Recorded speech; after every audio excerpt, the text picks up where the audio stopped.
साईं की बात। बच्चे, कोई अगर किसी के लिए गड्ढा खोदता है ना मेरे बच्चे, तो वो भी तैयार रहे मेरे बच्चे गिरने के लिए। तुम इसका मतलब समझ पाए मैं तुमसे क्या कहना चाहता हूँ? अगर कोई तुम्हारे लिए गड्ढा खोदता है ना मेरे बच्चे, तो उसके लिए भी कुदरत पहले से ही गड्ढा तैयार कर लेती है मेरे बच्चे। जो तुम्हारी बुराई चाहते हैं, जो तुम्हारा विनाश चाहते हैं ना, उनका विनाश तो तय हो ही जाता है मेरे बच्चे। यही प्रकृति का नियम है मेरे बच्चे। अगर कोई किसी के बारे में अच्छा नहीं सोचता तो कोई नहीं, लेकिन अगर कोई किसी का बुरा करता है, उसके साथ बुरा बर्ताव करता है, उसकी आत्मा को कल्पाता है ना मेरे बच्चे, तो उसके लिए भी गड्ढा तैयार हो ही जाता है मेरे बच्चे। और ये प्रकृति का नियम है मेरे बच्चे। तो तुम घबराओ मत मेरे बच्चे। जो तुम्हारे साथ गलत करने की कोशिश कर रहे हैं ना, वो कितना भी कर ले, वो तुम्हारा तो कुछ नहीं बिगाड़ पाएंगे, क्योंकि तुम्हारे सर पर तुम्हारा साईं है। लेकिन वो अपना ज़रूर बिगाड़ लेंगे मेरे बच्चे। करने दो उन्हें। मैं उन्हें बहुत बार मौके दे चुका हूँ, कई बार समझा भी चुका हूँ, कई तरीक़ों से, लेकिन वो समझना ही नहीं चाहते। अगर वो नहीं समझना चाहते तो ठीक है मेरे बच्चे, फिर मैं उन्हें अपनी तरीके से समझाऊँगा। तुम तो निश्चिंत रहना। तुम अब बस शांत बैठकर बिल्कुल एकांत में मेरे बच्चे बस अपने साईं की लीला देखना कि अब तुम्हारा साईं कैसे करता है और क्या करता है। और सुनो, कुछ अपने बच्चों से कहना चाहता हूँ। वो बहुत दिनों से मुझसे कह रहे थे कि साईं मुझे आपकी लीला देखनी है। तो सुनो, बहुत जल्द मैं तुम्हें एक लीला दिखाने वाला हूँ, बहुत जल्द मेरे बच्चे। उसके लिए तैयार रहना मेरे बच्चे। बहुत प्यारी और अद्भुत लीला होगी तुम्हारे साथ, बहुत प्यारी, और वो ज़िंदगी भर तुम्हें यादगार भी रहेगी तुम्हारे लिए मेरे बच्चे। जब भी तुम मुझे देखोगे ना, तो तुम्हें एहसास होगा कि तुम्हारा बाबा, तुम्हारा साईं हमेशा तुम्हारे साथ है। और जो लोग हमेशा तुमसे प्रश्न करते हैं ना, सवाल करते हैं, कहाँ है तुम्हारे साईं, कहाँ है तुम्हारे साईं, तो उस वक्त तुम ठोक बजाकर तुम उन्हें जवाब दे पाओगे कि यहाँ है साईं, तुम्हारे पास खड़ा है साईं। तुम देखना मेरे बच्चे, अब ऐसा ही होगा। तुम देखो मेरे बच्चे, अब तुम्हारा साया बनकर तुम्हारा साईं तुम्हारे साथ रहेगा। एक ऐसी प्यारी लीला होगी, बस मेरे बच्चे इसी गुरुवार वाले दिन होगी। तुम ध्यान रखना, इस गुरुवार को जब तुम सुबह पूजा करोगे ना, उसके बाद तुम्हारे साथ लीला होगी मेरे बच्चे। और सुनो मेरे बच्चे, तुम्हारे ज़िंदगी में ना मेरे बच्चे एक बहुत बड़ा बदलाव होने जा रहा है मेरे बच्चे। एक बुलावा मेरे बच्चे तुम्हारी पूरी ज़िंदगी बदल देगा, पूरी ज़िंदगी। वो मौका तुम्हें प्राप्त होने वाला है, वो अवसर तुम्हें मिलने वाला है मेरे बच्चे, जिसका तुम्हें बेसब्री से इंतज़ार था, जिसके लिए तुम खुशी से फूले नहीं समाओगे मेरे बच्चे। तुम देखना, अचंभित रह जाओगे। तुमने सोचा भी नहीं होगा कि ये क्या हो गया और कैसे हो गया, और ये सिर्फ़ और सिर्फ तुम्हारे साईं के आशीर्वाद से हुआ है मेरे बच्चे। तुम देखते जाओ मेरे बच्चे, देखते जाओ। अब तुम्हारी ज़िंदगी में कैसी कैसी लीला करने लगा हूँ मैं, बहुत प्यारी प्यारी। तुमने जो मांगा नहीं भी था ना, वो भी मैं तुम्हें देने जा रहा हूँ मेरे बच्चे।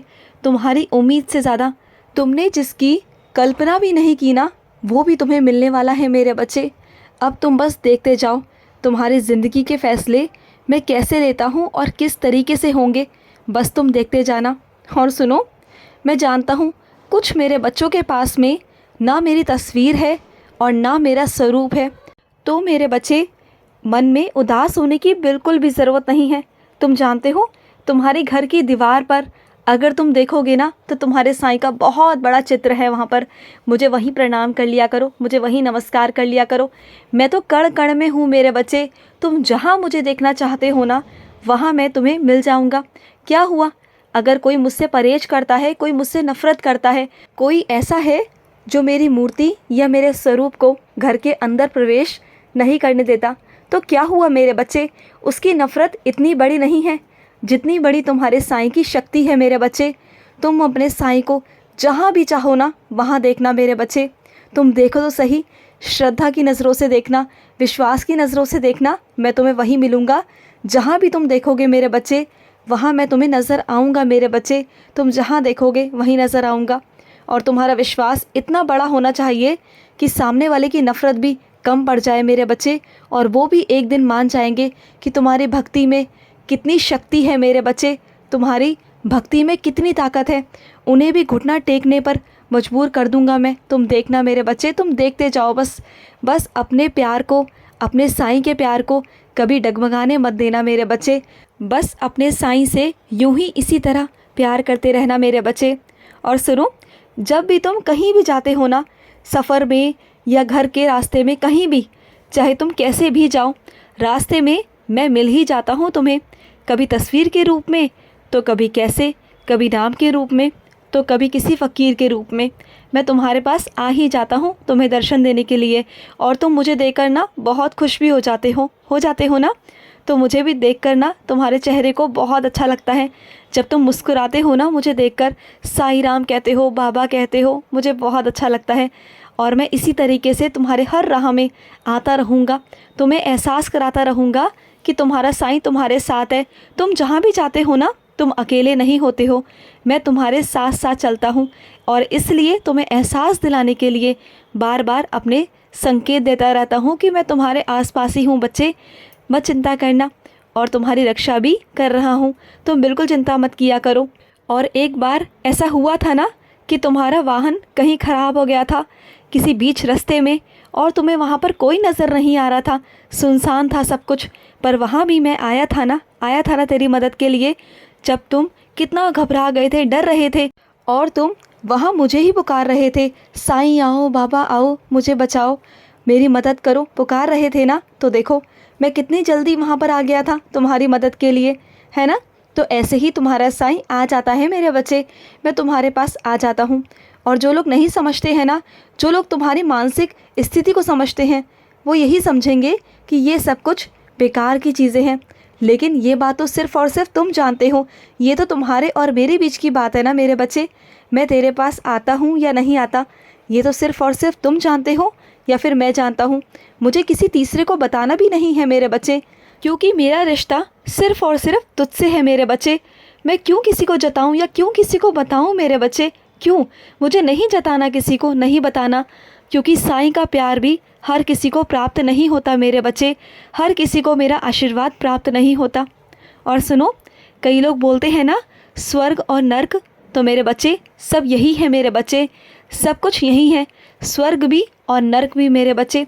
अगर तुम अच्छे कर्म करोगे तो तुम्हारे साथ अच्छा ही होगा आगे, और अगर बुरे कर्म करोगे तो बुरा होगा मेरे बच्चे। सिर्फ़ और सिर्फ अपने कर्मों पर ध्यान दो, अपने कर्मों को अच्छा रखो। हमेशा तुमसे कहता हूँ, अगर अपने कर्मों को अच्छा रखोगे तो देखना तुम्हारी राह में अपने आप सुख आने शुरू हो जाएंगे, सुख की प्राप्ति अपने आप आनी शुरू हो जाएगी। तुम्हें कहीं किसी से कुछ कहना नहीं पड़ेगा। और तुम ये सब किया करो, सेवा के भाव से, निस्वार्थ भाव से सेवा करो, अन्नदान करो। अगर कोई पढ़ाई नहीं कर पाता तो उनकी शिक्षा का दान करो मेरे बच्चे। अगर तुम्हें छोटी छोटी चीज़ें भी करोगे ना, तो देखना तुम्हारे जीवन में अपने आप सुख आएगा मेरे बच्चे, सुख, समृद्धि, शांति अपने आप आएगी, सुकून आएगा मेरे बच्चे, खुशी आएगी, जो हर किसी के नसीब में नहीं होती मेरे बच्चे। और ये तरकीब, ये रास्ते मैं तुम्हें बता रहा हूँ, मैं तुम्हें समझा रहा हूँ, इन रास्तों पर चलो, फिर देखना तुम्हें खुद से भी महसूस होगा, खुद से भी अंदर से महसूस होगा कि तुम्हें अंदर से खुशी मिलेगी कि हाँ तुम कुछ अच्छा काम कर रहे हो, तुम्हें सुकून अंदर से महसूस होगा। मुझे तुमसे कहने या करने की ज़रूरत नहीं पड़ेगी मेरे बच्चे, तुम्हें खुद से अच्छा लगेगा, तुम खुद से भी करोगे। खुश रहो मेरे बच्चे। आज का रात्रि साई संदेश समाप्त हुआ।